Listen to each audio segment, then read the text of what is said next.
I'm the author of the book Love, Limits, and Lessons, A Parent's Guide to Raising Cooperative Kids. And I have over 25 years of experience working with parents and teachers with children with challenging behaviors. By listening to this Creating Cooperative Kids podcast, you'll learn techniques for getting your kids to cooperate with you, and the result will be having children who are more loving and fun to be with. These techniques are respectful to both you and your child, and when practiced over and over, you'll find yourself with more peace and calmness in your home or in your classroom if you're a teacher. On today's episode, psychotherapist Lisa Barrett and I got together to offer parents some advice who feel like their children are driving them crazy. We came up with 6 specific things that parents can begin practicing immediately, and if they do, they may see immediate changes in their child's behavior. Lisa is a licensed professional counselor and registered art therapist and author of the new book, Laughter, Wisdom, and Innocence: Surprising Quotes from Children. Something special you should know about Lisa is that she designed the Sandy Hook Memorial Fountain located in Portland, Connecticut, that was created in honor of the 26 souls lost in the Sandy Hook Elementary School massacre in 2012 in Newtown, Connecticut. An interesting topic you bring up is, my kid is driving me crazy. Mm-hmm. I once taught a workshop called Yes, Your Teen is Crazy, to help parents understand, yes, your teenager, who used to be this wonderful baby, is now this crazy person now inhabited by an alien from outer space. But yours is, your kid is driving me crazy, the parent. Tell me a little bit more about why you picked out that topic. Right. It is so funny because parents always want to push the blame over on the kids. It's all the kids' fault. They're driving me crazy. They don't listen. They're oppositional. I can't get them off of electronics. And I'm like, whoa. Back the boat up here. So where is your responsibility in this? You are the parent. And they don't realize the power they have. They have so much power to influence their kids in such a very healthy way. Yes. In a healthy way versus a negative way. One of the things that most parents don't get is to be a better parent. You need to take care of yourself. Mm-hmm. You need to tend to you. Amen. It is so important because if you are not taking care of yourself, and I call it fill yourself up, fill your cup up first thing in the morning or whenever you can throughout the day, then you are not able to be there in a better, healthier way, in a more present way. 100%. To your kids, to your job, to whatever needs to be taken care of. I practice what I preach, so I make sure I take care of me first in the morning. Then I can go be with all of my clients and be fully present with them. So whatever comes my way in a session, I could have 5 different turnaround events in a 45-minute session with a child. I am there to respond. I got him or her. We got you covered. And look what parents are doing. Oftentimes they're yelling or they're trying to control a child or control a situation. Right. You cannot control another human being and expect to have a positive outcome. It's so interesting. I talked about this in another podcast with you. It's like parents want to blame the kids for setting them off and pushing their buttons. Yeah. You're allowing them. You're allowing them to push your buttons. So I love, in my practice, I talk all the time about empowerment. When you give your power away, you are saying, people, places, things, and situations, including my kids, control my emotions. Yes. That is not accurate. Because you're not in control of your emotions, you're allowing others to control you. How do you control your emotions first? Don't preach to your kids about being dysregulated if you're not doing it yourself. Don't tell your kids to get off electronics if you're on electronics and ignoring your kids. You really, as an adult, as a parent, need to focus on, how do I change me first if I want things in my house to change, and if I want my kids to become more socially, emotionally available, more engaged, more connected to nature, more able to self-regulate. parents, as soon as they get into a power struggle, it's like putting more wood on the fire. They just keep it going.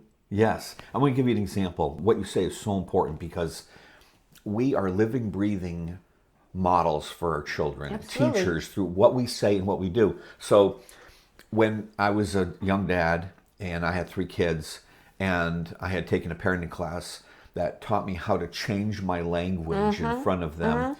And one of the things that I did was, instead of saying, stop that, don't do that, I began to say, I'm not willing for you to do that. Yeah. I'm not willing for you to jump on the couch. I'm not willing for you to throw that, that kind of thing.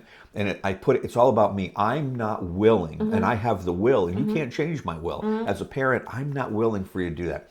After my kids started hearing it, they thought, oh, that's kind of weird, And my kids, I think, were school age at the time when I started doing this. And then my older 2 were daughters, and then I could hear them. They go, I'm not willing, right? They start to mimic it because it sounded weird. I had never done that before, but I did it anyway, and I did it over and over and over. One day, I'm standing at the sink, and I'm peeling potatoes or whatever. Window looks out on the back deck, and window's open. It was summertime. My son's playing, and he's, 6, 7, 8, something like that, playing with his toys. And the kid, the bully from next door, kind of a bully kid, comes up onto the deck. He doesn't know I'm watching. And he says to my son's name is Billy. He's actually Billy the Fourth. He goes, Billy, I'm taking your bike for a ride. My son, without even looking at him, said, Bobby, I'm not willing for you to touch my bike. The kid stopped dead in his tracks because it sounded weird. He turned around and walked out of the yard.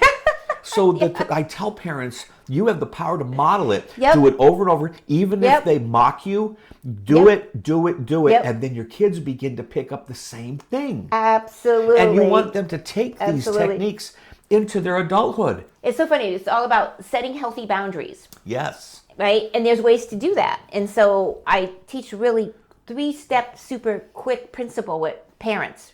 And this can apply anywhere. When you want a child to do something, you give them, for lack of a better word, a directive. Here's one thing that parents don't get. With our world of distractions, almost all kids will not fully register the first directive because their brains are going. They're already engaged. And that's the same with adults. Sometimes they don't always get the first directive or instruction or whatever. So I always say, don't be upset if they're not listening right away, because they're probably 97% of the time aren't going to fully register it. But they're taking it in. So they take it in. So it's the first step. So give a directive and then walk away to see if they respond. And then when you come back, when you restate the directive, you state it calmly, but then you make sure that they've actually fully integrated. So you might start off with the younger kids. Can I have your eyes and ears, please? And you make sure that they're actually listening and looking. You repeat your directive, and then you ask them to repeat it back. It's called a parenting technique, parroting, right? Yep, the bird. Yep. Because then you know they've actually heard it, but also understood it. Separate realities. You can tell a teenager to do one thing, and they're hearing another thing as part of that directive. So you've got to be clear, and you got to make sure that they hear it back. And then you say, and by the way, if this isn't done within the next 10 minutes or whatever the directive is, your consequence will be. And you just make it very clear and simple. And then here's the power. So empowering. You decide. And you walk away. You decide whether you tell want... the kid that your child... They have the power to... You decide. Okay. What would you like to do? And that's why it's really important they understand the directive and they understand the consequence. And that's why you need their attention, and having them pair it back, then you know they're clear. What I like what you're saying, well, I like it all, but I mean, what I really like is that parents are usually just firing off directives constantly. And then they get mad when the child doesn't do anything. So what you said is the most important thing. In fact, what I've encouraged parents to do, especially parents of little boys, look them in the eyes, get to their eye level, because of the power in being at eye level. Say, what did mommy just say? Yeah. And then they go, oh, I guess mommy's serious. I have to say this. And I think, and you probably know more than I, the magic that happens is when they repeat the words, what the brain now realizes what... This is what I need to do. This is really, because if you just say, go pick up your shoes, they're not going to pick up their shoes. But if you say, pick up your shoes, And they go, what did mommy just say? Go pick up the power in them repeating it has now cemented it. Exactly. Yeah. And then the beauty of that is once you give the child the choice, I've found, because I raised 3 kids and I've worked with children for almost my entire life in all kinds of settings under the worst circumstances. But I found if I give them a choice, almost always they choose to follow through with the directive. When they don't, they know that they are accepting the consequences. But the beautiful thing about that is they got nobody to blame. They can't now blame mommy or the teacher or whoever for that consequence because they already knew what it was.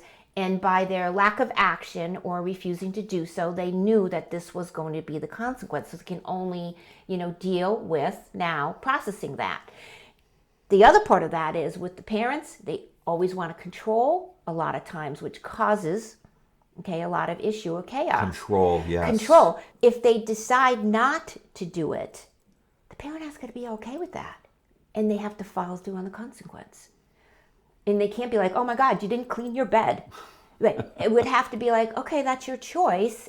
And learning to honor that part of the power that you gave your child and not take it back. We want to empower our children, and in so doing, as parents, you're also empowering yourself because you are setting healthy boundaries. You're doing it in a very clear, direct communication coming from a soft place instead of a screaming place. You're getting a better communication with your child either way. It's shifting the dynamics. And if you keep that going, things really will change in a more consistent way. I want to add a short story here because what you just said, you touched on consequences. We need to do a whole conversation on consequences, especially with children today. There are so many children with special needs on the spectrum. And so my granddaughter was on the spectrum. I took her to a place called Magic Wings, which is up north. I know where that is. You know where that is. Beautiful. And there's actually a list of rules in the reception area. She's just like a one little girl explosion and if you don't manage. So one of the things I realized was we have to go over the rules. And I said to her, Aurora, let's go over the rules and so we read through them.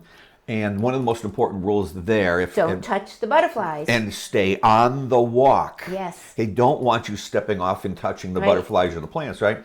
And so I said, Grandpa, tell me again, what is, rule number 8? And she goes, I have to stay on the walk. And I go, yes. She actually, but I wanted that one. She had to repeat that one a couple times. Stay on the walk. What does that mean? I have to keep my feet on the walkway, on the sidewalk. And I go, very good. And I go, you know what? We should probably have a consequence if your feet don't stay on the concrete. Right. Because I've done a lot of work with children, having them help you come up with a consequence. Yes. If it's a reoccurring problem, it's sometimes appropriate to have them help you come up with a consequence, but you have the final say as the parent. Absolutely. A lot of parents don't want to do this because exactly what happened. I said, what do you think the consequence should be if your feet leave the walkway? And she goes, sing me a song. And I said, nope, Grandpa's not willing to accept that one. My turn. How about the next time your feet leave the walkway, we have to go home. The day is over. And she went, no, Grandpa. And she goes, oh, but my feet won't leave the walkway. And so what you can do with kids, and I help parents, take turns going back and forth with what the consequence will be.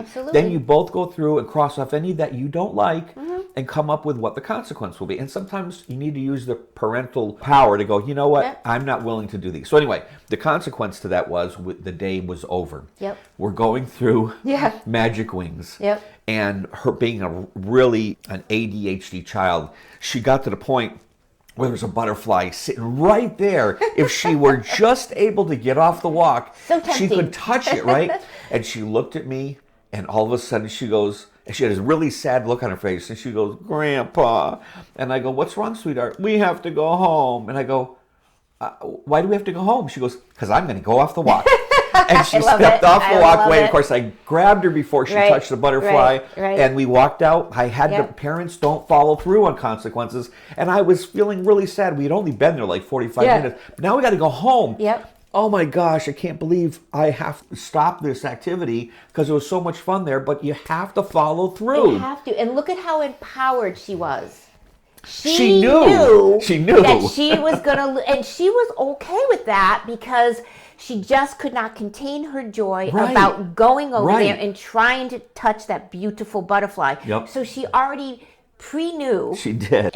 And we walked out to the car. She was holding my hand, and she's crying the whole way. I don't want to go home. But she's going with me. She's not throwing herself on the ground. Exactly. We got in the car. I buckled her in. And this all circles back to what? Setting healthy boundaries, right? Yep. And as a parent, caregiver, grandparents, it doesn't matter. Making sure, back to the circle of what we talked about, right? Is that we take care of ourselves first so that we can set these healthy boundaries, so we can follow through with patience, compassion, empathy, understanding, and yet still being stern when we need to. Okay, there's a lot to unpack in this episode, so I want to break the 6 tips down to summarize what you heard us discuss. First of all, as Lisa revealed, the most important responsibility you have as a parent is to always take good care of yourself first. I know it's easier said than done, but you owe it to your children to make the time to recharge your batteries. I know how important it is to take care of yourself. I'll be spending more time on this huge topic in a future episode, so just know that there's more to come on this one. The second thing we mentioned was ensuring that you are modeling appropriate behavior in front of your children. If you want your children taking good care of themselves, you first have to show them what it looks like. You have to take care of you. If you want your children to speak calmly and respectfully, you have to do it first so they'll know what it looks like. If you want your children to be kind to others, you have to demonstrate it in front of them. I like to say to fathers often that little boys will grow up learning how to treat little girls by the way you're treating his mother. The third thing we brought up was in the story I shared about my son responding to the bully who wanted to take his bike for a ride. It's a technique that I used as an alternative to the word no. Now, I do believe that parents need to comfortably say no to their children, but there are other ways of saying it that are way more effective. So instead of saying the word no to my children, I would use the phrase, I'm not willing or I'm not ready. Let me tell you a little story about this whole thing. One day, my daughter was about 13, and she came to me and she said, Dad, I want you to take me to the mall. I said, well, let me look at my schedule here and see if it's something I can make some time for. And she goes, no, I don't want you going with me. I want to go by myself. All my other friends are going to the mall without their mom or dad, and I want to go too. I'm 13, and it's time for me to do that. Well, of course, all the things I imagined were the scary things that dads think about. So in response to that, I said, honey, I'm not ready for you to go to the mall without me. She went, what do you mean you're not ready? And I said, that's what I said. I'm not ready. She said, so when will you be ready? I said, I'm not sure. You just have to check back with me. The next morning was a Saturday, and I came out of my bedroom, and she was already waiting for me outside the door. And she said, so, Dad, are you ready? And I'm trying to figure out what she was talking about. I said, ready for what? She says, are you ready to take me to the mall? And I went, oh, okay, hold on just a minute. Let me think about it. Nope, I'm not ready to take you to the mall. And I walked past her. She went, oh. And of course, she bugged me several times after that, but eventually she stopped asking. Alternatives to the word no are really effective. In fact, I'm going to feature some more episodes around this, alternatives to saying no. For the benefit of this episode, the two that I use frequently is I'm not willing and I'm not ready. Now, I really liked I'm not willing because your child can't change your will. Your will belongs to you. So when my child would say, I want you to buy me that, and I'd say, I'm not willing to buy it. Well, why not? Because I'm not sure. I'm just not willing to do it.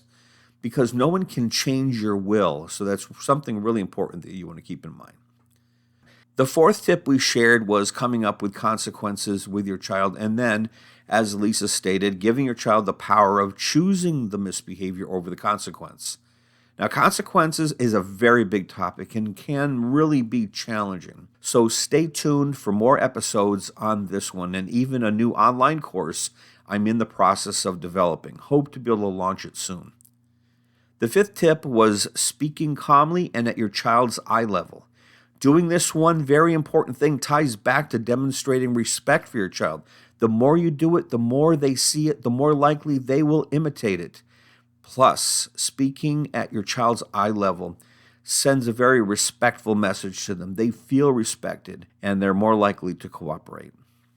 Finally, the last tip was in the story I offered regarding my ADHD intense granddaughter, Aurora, who I love dearly, and our trip that day to the Indoor Butterfly Conservatory located in Deerfield, Massachusetts.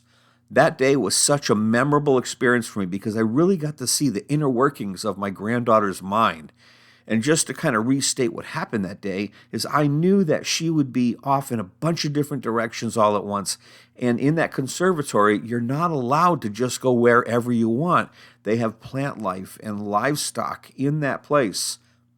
When we went into the area where I bought our tickets, as I said in the story, there's a big poster on the wall with all the rules of being there. And one of them, of course, the most important one for me at the moment, was that you must remain on the walk. So we went over the list. She read them off, and I said, "Are you okay with all these rules?" And she goes, "I think so." And I said, "What about number 8? Can you tell me that one more time?" And she restated the rule and said, "You must remain on the walk." And I said, "What does that look like?" And of course she said, "My feet will stay on the walk." So that's when I came up with the consequence for that infraction if it were to occur. So we went in there, and we were in there for about 45 minutes, and as I told you in the story, it was just so amazing. I saw her stop, and she looked at this beautiful, huge butterfly on top of a plant. But as I said, it was just out of her reach.